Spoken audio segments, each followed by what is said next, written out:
So now I'm going to explain to you about the Muse harem. So this is his family before you start the game and beyond.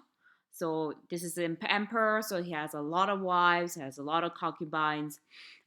There is different ranks of each ladies, and the highest of which is the empress that you see here.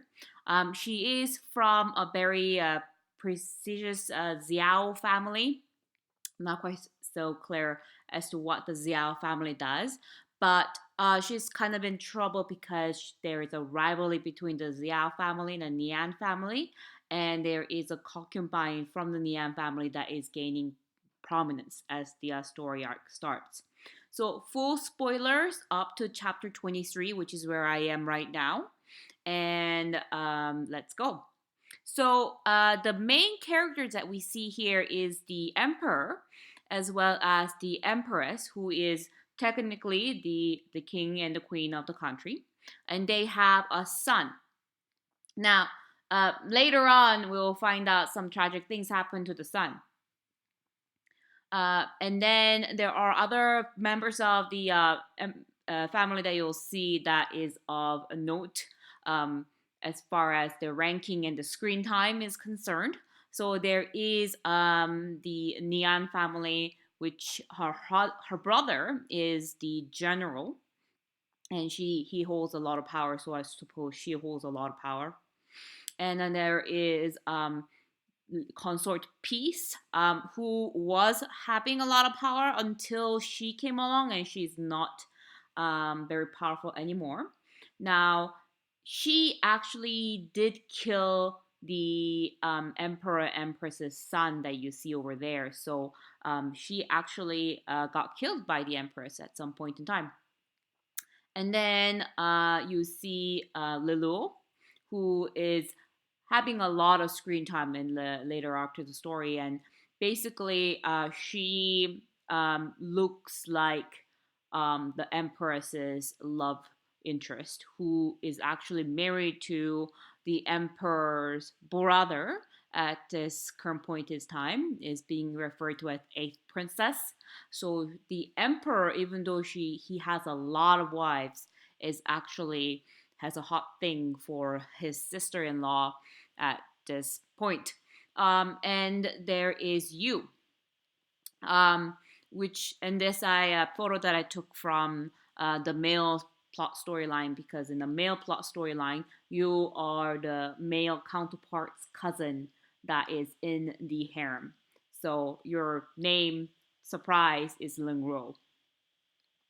And so that's you, and this is Liluo. Now Liluo has a interesting thing going on with his love interest.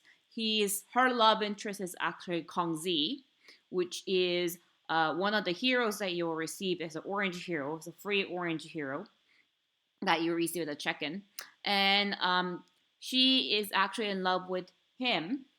And the eighth brother, which is the emperor's brother, is actually using her as a kind of a spy, and that is the conflict that occurs through the story.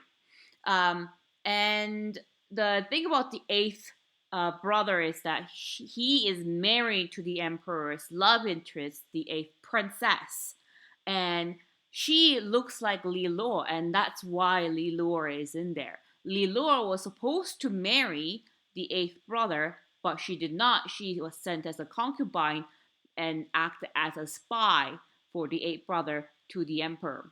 Now, in after the plot was discovered, she ends up saying that she has a baby. It's not actually the emperor's baby. She has sex with a completely different person and ended up with a baby, and she tried to pass that baby off as a prince. And same would go for the consort Peace over here. A lot of ladies love having fake children. She, on the other hand, snuck in the baby from another place and tried to pass that off as the emperor's son, but that did not go past through. Now, if we want to find out who actually have the biological son of the emperor, then you end up with these people. So the emperor and the empress have a son. Unfortunately, he died earlier in the story, so he does not exist anymore. There is also the Lady Li that is said to have a son between Lady Li and the Emperor. So congratulations for her. But she doesn't appear as much as in the story as much as the other people. And there's of course you. You also have a child with the Emperor. Um, so that is congratulations, you're a mother.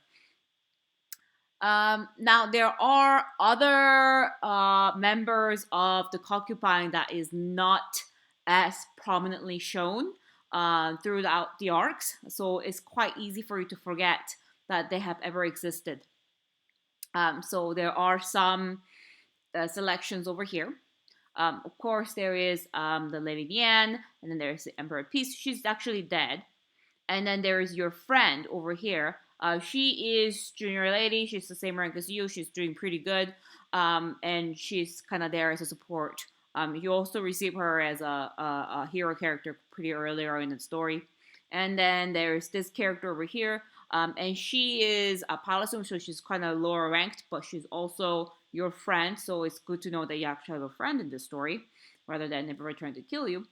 And there is this character who is not as prominently shown, as well as this character who is not prominently shown, and this character that is not prominently shown, and this character who have a son who is not prominently shown. So I guess just because you have a son or a child with the emperor does not mean that you have a lot of say or have a lot of power in the court, because there are a lot of characters that does have children that does not have a lot of powers.